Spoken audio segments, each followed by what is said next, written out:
Greetings, everyone. King Sobhuza II became the leader of the newly elected or newly independent state called Swaziland, which recently it has changed its name to Eswatini. Our comrades still refer to that land as Swaziland because they have not been consulted in changing the name to Eswatini. But this is not the discussion on the name change. We leave the name change to the people of Swaziland to decide whether they want their land to be known as Swaziland or they want it to be known as Eswatini. But the purpose of this video is to give solidarity to the people of Swaziland who are under the Tikundla system, who are under an oppressive regime as led by King Mswati III. In most cases, we Zimbabweans, we want the whole world to give us solidarity without giving solidarity to others. We are building a left movement in Zimbabwe, a left movement linking up with what is called Africa Left. And one of the things that we seek to do is to give solidarity to the oppressed peoples across the world. We have the people of Swaziland, we have the people of Western Sahara, in Palestine, and elsewhere. As I've said, that Swaziland gained its independence in 1968 from Britain. When Swaziland gained its independence in 1973, King Sobhuza II passed a decree or decreed and announced the banning of political parties in Swaziland. The Tinkundla system is a different political system known to many of us. What we are talking about in Zimbabwe is not the right to belong to political parties or the right to belong or to participate in the electoral process. We're always complaining of rigged elections or the failure by government or the ruling party to implement electoral reforms, particularly as outlined in the 2013 Constitution, and to carry out or implement recommendations as contained in the SADC Observer Mission Team, which went to observe the 2018 elections and the other observer missions. But in Swaziland, it is different altogether, in that the people of Swaziland do not have the luxury to belong to political parties. Political parties in Swaziland remained banned. In 1983, Pudemo, the People's Democratic Movement, was established.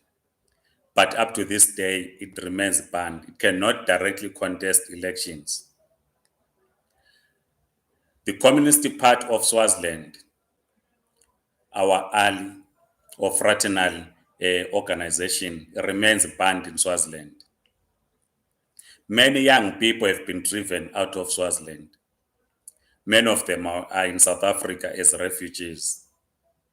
They cannot return to their own land. Most of them do not enjoy the luxury that we Zimbabweans enjoy in the diaspora, that as we approach the festive season, we're able to visit our families. Most of the Swazi comrades do not visit their families. So political parties were banned in 1973 in Swaziland. They are not allowed to participate in the electoral processes. There have been calls over the years for a democratic constitution to return Swaziland to be a republic. Swaziland remains the absolute monarch in Africa.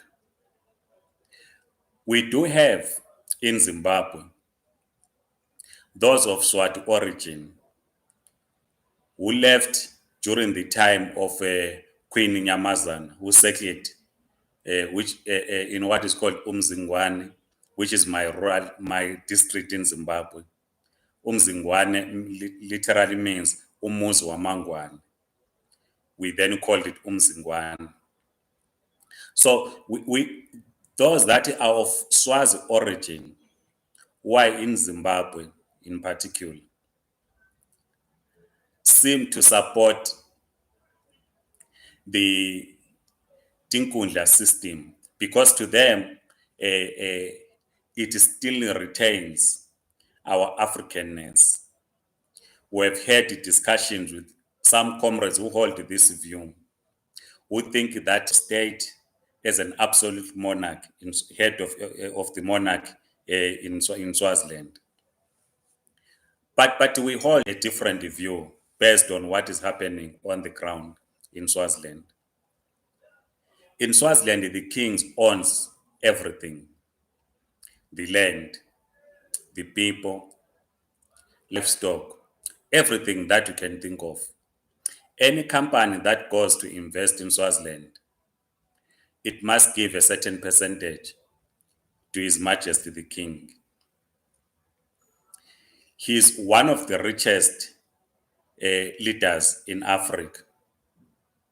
He has over a dozen wives who live in luxury when his subjects live in poverty. The majority of the people of Swaziland live in rural areas. They are struggling to put food on the table.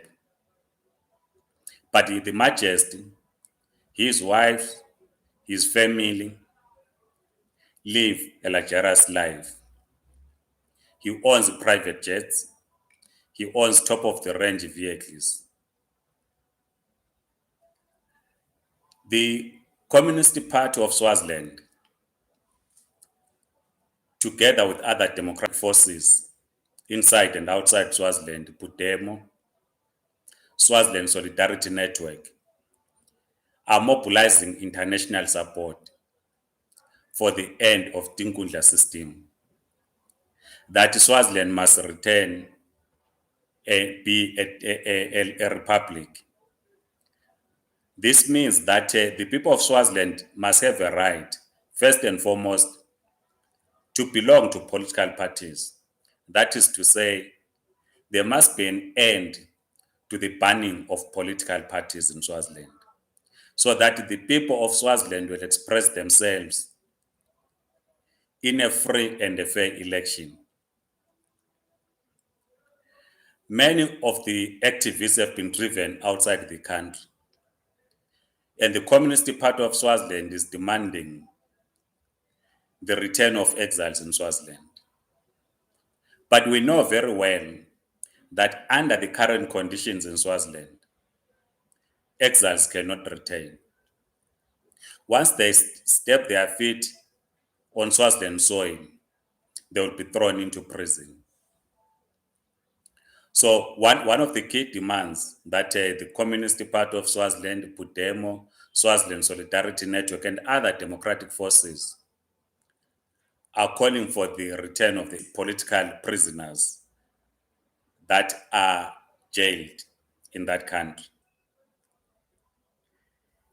to ensure that Swaziland retains to stability, Swaziland becomes a republic. We have said if the monarchy still has a role in Swaziland, or if the people of Swaziland monarchy still has a role, it is up to them to make that call. Ourselves as the Zimbabwe Communist Party were guided by the Communist Party of Swaziland. And our comrades in the Communist Party of Swaziland are very clear that King Mswati cannot be part of the future of Swaziland. And we respect what the comrades are saying. And they are saying that King Mswati cannot lead the negotiations. We noticed that SADC, through the chairperson of the organ on peace and security, President of South Africa, Comrade Cyril Ramaphosa, sent his envoy, but his envoys excluded meetings with the Communist Party of Swaziland, and we condemn such. The previous SADC envoys that went to investigate what was happening in Swaziland, where many people have died in the hands of King Mswati, did not meet with the Communist Party of Swaziland and other democratic forces.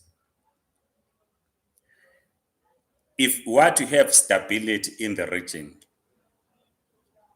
if we are to have peace in Swaziland, the Communist Party of Swaziland must be respected by those who want to facilitate the dialogue inside Swaziland.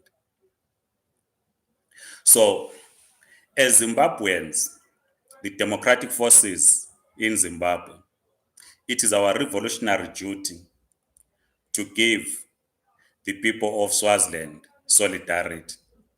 We commend the work that is being done by the Zimbabwe Congress of Trade Unions and its affiliates like the ATUs that continues to give solidarity to trade unions in Swaziland. We call on progressive church organizations inside Zimbabwe to liaise with the churches inside Swaziland and continue to give solidarity. We notice the work that is being done by other progressive individuals who are in Zimbabwe, some of them are in the diaspora. We commend these comrades and we call on them to continue in giving solidarity to the people of Swaziland. None of us can enjoy any freedom if the people of Swaziland do not have that freedom. We will be going to elections in 2023 in Zimbabwe. As I've said earlier on, that the focus in our election is to ensure the implementation of electoral reforms. But comrades in Swaziland do not enjoy this luxury because political parties remain banned. So we call on all Zimbabweans inside and outside Zimbabwe. Let us petition the government of Zimbabwe.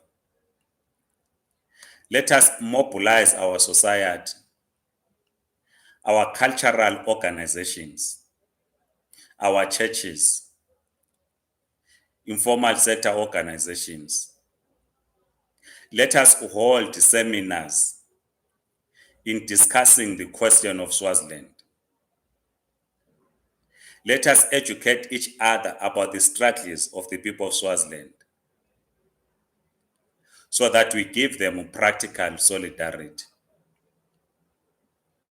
We know that some in Zimbabwe we have seen statements coming from the Movement for Democratic Change Alliance giving solidarity to the people of Swaziland.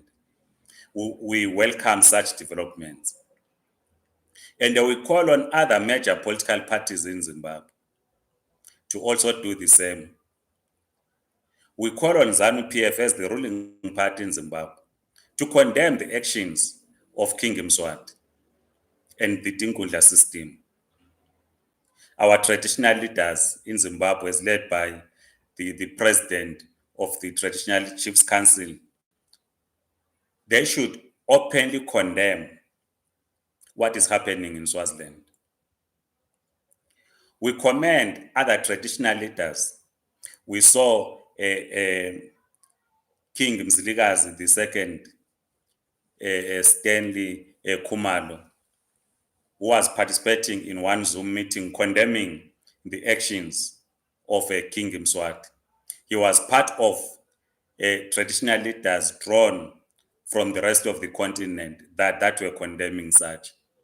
So we call every progressive individual, every progressive organization to condemn the killing of innocent people of Swaziland. All of us as progressive forces must condemn the Tinkundla system and assist the comrades in Swaziland or the people of Swaziland to have a right to elect their own political representatives. I am Ngabuto Nicholas Mapena, General Secretary of the Zimbabwe Communist Party. Please like the video, subscribe, let us share, write your comments on your views on how we can give practical solidarity to the people of Swaziland. Thank you so much.